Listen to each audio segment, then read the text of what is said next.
I wasn't expecting anyone that late, especially not her. The knock came just past 11. The kind of hour when silence hums and your thoughts echo louder than your television. I padded to the door in bare feet, shirtless, sweatpants slung low. I didn't bother checking the peephole. Maybe I should have. Maybe then I'd have been prepared. But how the hell could I be? There she was, Elena, holding my old black denim jacket against her chest. Only the jacket. Her legs were bare, hair damp like she'd just come from the shower. Her skin had that warm flush like she'd either been drinking or running or something more dangerous. She didn't say a word, just stared at me like I'd done something to her. I gripped the door frame and blinked. "Did you forget the rest of your clothes?" She smirked. "I came to return this.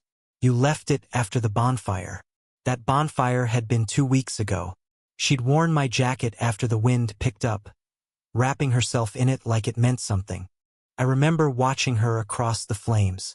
Her boyfriend, Marcus, too drunk to notice her slowly leaning into me. I thought about that night more often than I should have. "Right," I said, still not moving.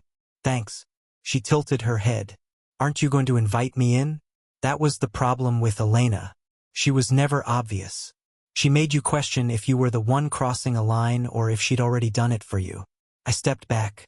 She brushed past me and I caught the scent of vanilla and skin-warmed cotton. I hated how fast my heart started beating. I hated how my eyes dropped to the hem of that jacket as she walked in and stayed there. She made herself at home on the edge of my couch, crossing her legs slowly, deliberately. I stayed standing, suddenly painfully aware of how thin my sweatpants were. "Marcus asleep?" I asked, trying to steady my voice. She shrugged. "He's not home. Poker night or strip club. Depends which lie he was in the mood for." My gut tightened. I shouldn't be having this conversation. Not with her. Not at midnight. Not while she looked like sin and smelled like summer. "He's still my friend," I said. She met my eyes. "Is that what this is about?" I didn't answer. I went to the kitchen just to put space between us. Poured water I didn't need. She followed barefoot, silent, stopping in the doorway. "I saw the way you looked at me that night," she said. I laughed once, dry, defensive. "I was drunk. So was I." Silence stretched. She didn't move. Neither did I. Then she reached for the zipper and pulled it halfway down. My brain short-circuited. I stared, unable to stop myself. The jacket gaped just enough to see the curve of her breast, the soft hollow at her collarbone, the flush that ran down her chest.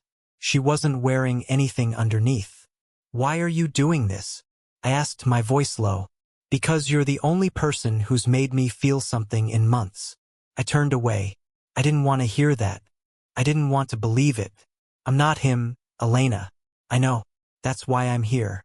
I didn't know whether to kiss her or throw her out. Every cell in my body screamed for one. Every ounce of conscience begged for the other. She stepped closer. I could feel her heat without touching. Her fingers brushed my forearm, soft, barely there. I flinched. "This is wrong," I muttered. She didn't argue. She just looked at me with those unreadable eyes and said, "So stop me." But I didn't. I didn't move. And neither did she. I wish I could say I stopped her.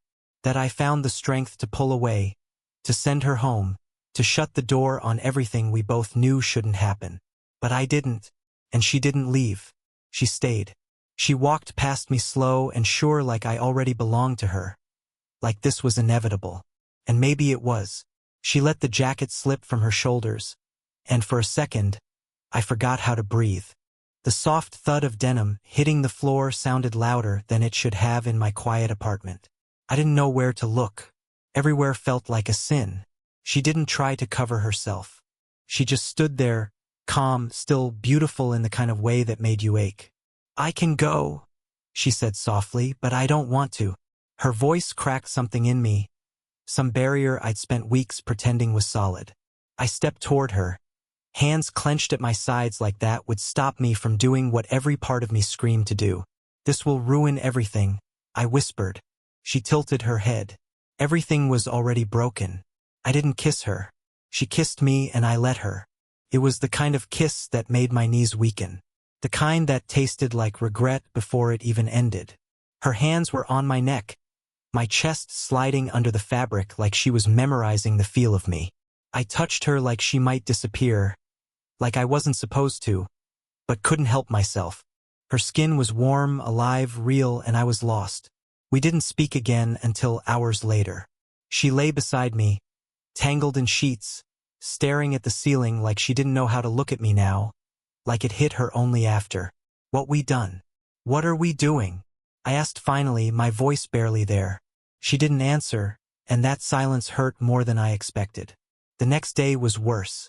She was gone before sunrise, jacket folded on the counter. No note, no text, just emptiness. Marcus called me that afternoon, casual as hell. Elena says she left your jacket here. You want me to drop it off? I stared at the folded denim still sitting on my kitchen counter. My stomach turned. No, I said, I've got it. He chuckled. Dude, she's losing it lately. You ever seen someone fall out of love so fast? My throat closed. I got to go, I mumbled, hanging up before he could ask anything else. The guilt hit in waves. Sometimes I could push it down, pretend it was a moment, a mistake, something we both fell into because we were broken in the same places. But then I'd see her at the grocery store, at a mutual friend's barbecue, on the sidewalk, near the cafe we used to all hit on Sundays, and she wouldn't look at me, not even once. That somehow was worse than anything. We'd shared something intimate, something raw. And now she walked past like I was a stranger, like nothing had happened, or worse, like she regretted every second of it. I started spiraling, questioning everything. Was I just a rebellion? A middle finger to Marcus? A story she'd tell herself to feel something for a night? Couldn't sleep. I kept thinking about the way she'd looked that night. Vulnerable, yes, but purposeful. She knew what she was doing, didn't she? Or maybe I just wanted to believe that. The last straw came 2 weeks later. Marcus invited me over. Said Elena would be out of town visiting her sister. Poker night again, just the guys. He sounded normal. Too normal. So, I went, and the moment I walked in, she was there. Sitting on the couch, hair tied back, hoodie zipped to her neck, pretending like nothing had ever happened. She barely glanced at me. Marcus handed me a beer, grinning like an idiot, and I had to fight the urge to walk right back out. I stayed stupid. We played cards, joked around, but I couldn't stop watching her. And she never once looked at me. Not until Marcus went to the kitchen. Then her eyes met mine. Brief, sharp, and full of something I couldn't name. She got up, muttered something about needing air, and slipped out to the balcony. I waited 10 seconds before following. My heart was already pounding. She didn't turn when I came out. You planned this? I asked. She exhaled smoke from a cigarette I didn't know she smoked. No, I told him I wasn't coming, then changed my mind. Why? She shrugged. Maybe I wanted to see if you could look me in the eye. Her words hit like a slap. I said quietly. Can you? Silence. Then you think this was easy for me? You think I don't wake up wanting to undo it? That stung more than I expected. I stepped closer. Then why did you come to my door that night? She looked up at me, and for the first time since that night, I saw her. Really saw her. She was scared. Not of me, of herself, of what she felt. Because she whispered for a minute. I wanted to be someone else, someone braver, someone selfish. And just like that, I understood. We were two people pretending. Pretending we were strong. Pretending we could handle the fallout. Pretending it wouldn't destroy everything. But it already had. I didn't see her again for 3 weeks. Not at Marcus's, not around town, not even online. Like she vanished. And maybe that was for the best. Every time I thought about her, I felt like I was burning alive. I hated what we did. I hated how I still wanted more of it. But most of all, I hated that I didn't know what it meant to her. Then one night she called. No text, no warning, just her name on my screen at 2:14 a.m. I answered without thinking. Elena. She was crying. Not loud. Not dramatic. Just this small strangled sound like she was trying to hold it in but couldn't. I sat up, heart racing. Where are you? Outside, she said. I couldn't go anywhere else. I threw on a hoodie and rushed to the door. She was on my steps, curled up like a child, wearing that same damn jacket, the one she'd left, the one she'd come back for. I dropped to my knees in front of her. What happened? She looked at me like she'd been underwater for weeks. I told him. The words didn't register at first. Then they hit. You told Marcus? She nodded, eyes red and swollen. Not everything. Not your name. Just that there was someone. I leaned back, stunned. Why would you? Because I couldn't pretend anymore, she said. Because every time he touched me, I thought about how it felt when you did. The silence between us cracked open, heavy and sharp. I didn't know what to say. I should have been angry or scared or something, but all I felt was free. He asked if I still loved him. She whispered, and I didn't know what to say. And now she looked straight at me. I don't think I ever did. I sat beside her. We didn't touch. Not yet. I'm not proud of what we did, I said. I still think about that night and feel like I crossed a line I can't uncross. You did? She said quietly. We both did. I nodded. But I'd be lying if I said I regretted it. She turned toward me. You wouldn't take it back.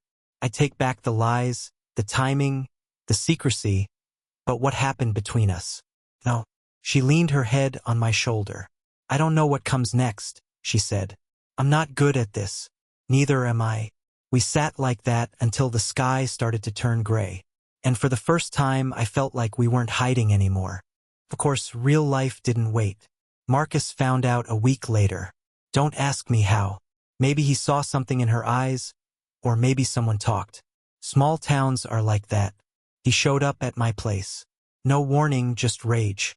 I opened the door and he punched me square in the jaw. I took it, didn't hit back. He stood over me, fists shaking, chest heaving. You were my friend, he growled. My best friend. I know. You slept with her. I didn't deny it. What was the point? He laughed. This hollow, broken laugh that made my stomach turn. She always had that look in her eye when you were around, he muttered. I just didn't want to believe it. He turned and walked away.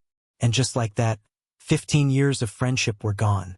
Elena didn't beg him to stay. She didn't chase him. She moved out a week later and into her sister's spare bedroom. She got a part-time job, started going to therapy, tried to rebuild something from the wreckage herself, maybe. We didn't see each other for a while. It was the right thing. We needed time, space to feel the consequences. But even in that distance, I thought of her all the time. And eventually, she came back. Not in the middle of the night, not half-dressed or with tears in her eyes. She came in broad daylight, clear-eyed, calm. She knocked on my door like a normal person, and when I opened it, she smiled. Tired but real. Hi, she said. Hey, we just looked at each other. She wasn't wearing the jacket, and I didn't need her to. I'm not here for anything dramatic, she said. I just wanted you to know. I'm not sorry. Not anymore. I stepped aside. You want to come in? She hesitated for a second, then nodded. And this time when we kissed, it wasn't desperate. It wasn't wrong. It was just us, two broken people trying to be whole.